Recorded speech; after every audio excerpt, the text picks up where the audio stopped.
It is 11:30 p.m. on the 30th of March, 2024. The GardaWorld compound stands in an industrial zone like a fortress, encased in razor wire and monitored by digital eyes. Surveillance cameras track the boundary in rhythmic sweeps. Sensors probe the vacant hallways, weaving a net of infrared protection. Deep within, $30 million sits in the vault, stacked on pallets like the bricks of an empire. Suddenly, the security alarm wails through the quiet Saturday night, cutting the air like a high-pitched scream. LAPD dispatchers barely notice, dismissing it as just another false alarm from a building that has cried wolf for years. Yet far above on a nearby roof, 6 silhouettes in tactical gear observe through high-end night vision gear. To them, the building is bathed in a green glow, highlighting every detail and exposing every vulnerability. They've spent months analyzing this site, charting every lens angle and every blind spot in what was supposed to be a flawless defense. The leader tweaks his sight, aiming at a roof entry they found weeks prior. "This is it," he murmurs into his microphone.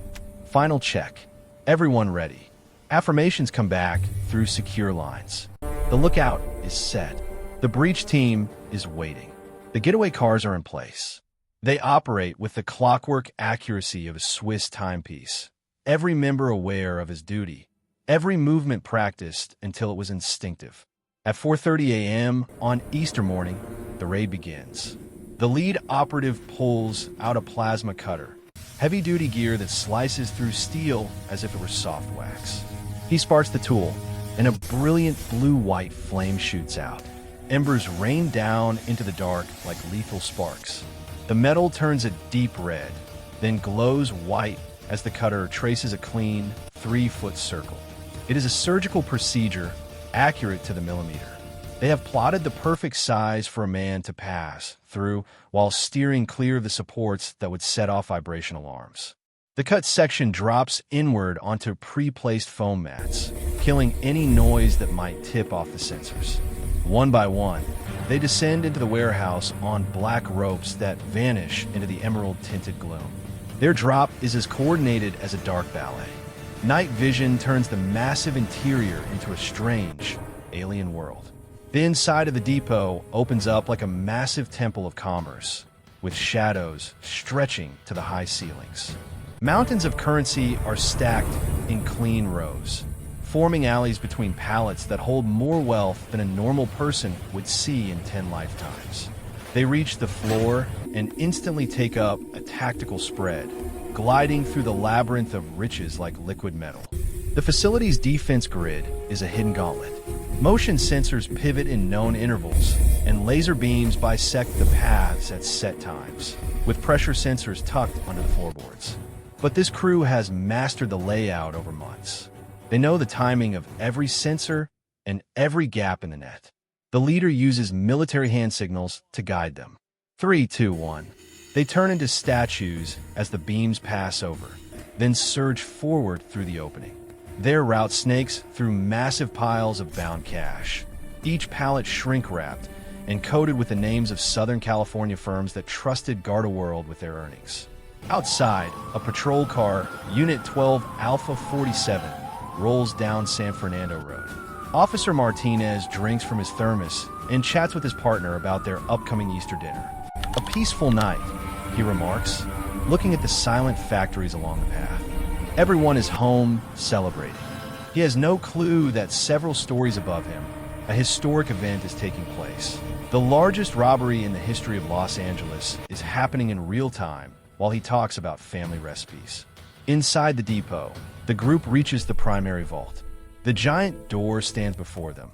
3 feet of reinforced steel wired into a system built by obsessive engineers. It is a wall meant to repel an army, let alone a few thieves. However, the technical expert is ready. He produces a gadget that looks like it belongs in a futuristic thriller, a matte black box loaded with high-end processors and clandestine hacking tools. It is worth a fortune and took months to source through black market contacts. He plugs the leads into the vault's brain, and the screen flickers to life.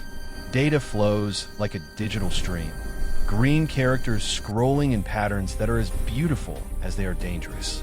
the intrusion begins. Security layers are peeled back like skin, exposing the vault's electronic core.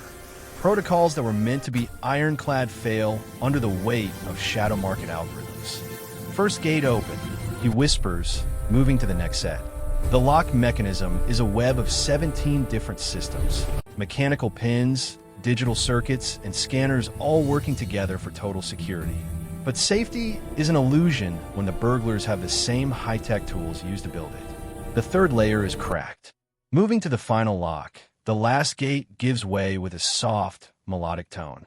The locks click open in a sequence. 17 pieces of hardware, letting go of $30 million. The heavy door glides open on silent pivots to reveal the hall. $30 million is piled to the ceiling. Stacks of hundreds, 20s, and 10s, the literal image of a dream. For a second, even these pros are stunned by the sheer volume of money in one room. In their night vision, the vault looks like a glowing cavern of green treasure. My God, someone gasps. Stay on task. The leader barks. We have 7 minutes until the next sweep. They fall into a rhythm born from endless practice, a human line passing money from the shelves to rugged bags, then onto carts built for heavy loads. The cash flows like a river, passed hand to hand with factory efficiency. $30 million is packed away faster than anyone would think possible.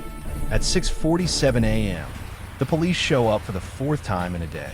2 cars arrive with the bored attitude of men tired of chasing ghosts.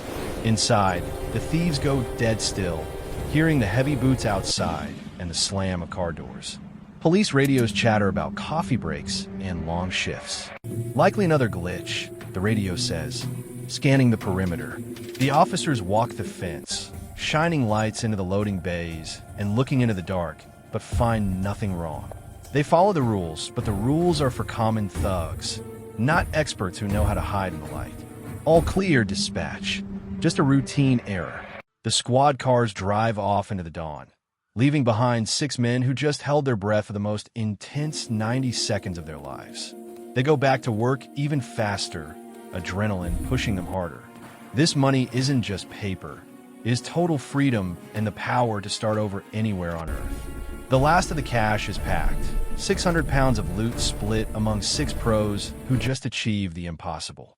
They head for the exit, a hole in the side of the building hidden behind large AC units that kept it from being seen from the street. One by one, they slip out, vanishing into the early LA light like spirits fading away. The escape is a military-grade operation. 3 black SUVs are waiting at planned spots, blending into the city traffic with plates that are swapped every few hours.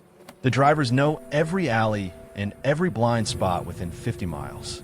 The loot is divided, and the teams take separate paths through quiet neighborhoods, staying off the highways where trackers are everywhere. 1 car goes towards Santa Monica, 1 cuts through the quiet downtown streets, and the 3rd heads north to the valley. By the time the sun is up, they have disappeared into a city of 8 million, leaving only empty wood pallets and a massive mystery for the LAPD. On Monday, April 1st, the first worker arrives with her morning coffee, expecting a normal shift. She swipes her card and walks through the warehouse, but something feels off. The room feels empty. She gets to the vault and freezes. The door is wide open. Rules say it should never be opened without high-level supervision. She looks inside, and her world falls apart. The vault is stripped bare, with nothing left but scraps of plastic on the floor like the remains of a $30 million party. Her coffee cup hits the floor and shatters, the noise echoing in the giant, empty room. Her scream breaks the morning quiet, but there is nothing left for the guards to protect. Within the hour, the building is crawling with federal agents. FBI teams dust every surface, looking for any hair or print that could lead to the crew. They find work that is almost artistic. The roof hole was cut with perfect geometry. The side breach was done by someone who knew the building's bones. The vault was opened without a scratch on the locks, implying an inside source or a massive leap in hacking power. Drones mapped the site, showing a ghost trail through the security grid. Detectives watch nearby tapes, seeing black SUVs appear and vanish in the shadows. move with a precision that proves these weren't amateurs. The digital team finds that the area was hit with high-end jamming that killed the Wi-Fi and cell signals during the heist. Someone brought war-grade tech to a robbery. Meanwhile, the crew is dealing with the hardest part, cleaning the money. They're in safe houses across the city, using machines to count the take faster than any human could. They know the clock is ticking before the FBI makes the city too small for them. But money buys time and silence. The cash is moved through a dozen channels. Real estate, fake businesses, and offshore accounts that can swallow millions without a trace. They use crypto and gold to turn the stolen paper into clean assets. The laundering is as complex as the theft itself, using shell companies in Delaware and banks in the Caribbean. They aren't just spending, they are performing financial magic to turn crime into legitimate wealth. The FBI hunt grows to 200 agents, focusing on every employee and contractor. They find that GardaWorld had a messy past, missing cash that was covered up years ago. Former managers tell stories of moving money between states to hide losses from auditors. They were robbing Peter to pay Paul. Executives knew about millions in losses as far back as 2014, but kept it quiet, creating the perfect chaos for this heist. Lie detectors and audits catch people in lies, but the crew was smart. They built walls between themselves and the planners. Retired cops look at the files and know it was an inside job. You don't get this lucky without help. But proving it means finding a traitor, and nobody wants to talk when $30 million is on the line. As the weeks go by, the trail leads to dead ends. The crew has scattered. Some are in the cash economy. Others are in countries with no extradition, living off the biggest score in city history. But that much money brings its own heat. It requires a massive system to stay hidden. Eventually, someone might slip up, buy a car that's too flashy, or brag to the wrong person. The FBI waits for that one mistake. For now, the Easter Sunday heist is a legend. A reminder that with the right plan and enough inside info, no wall is too high. The crew won this round and vanished. But legends always draw a crowd, and $30 million is a massive target for anyone greedy enough to try and take it from men who have already proven they will do anything to get it. The search goes on.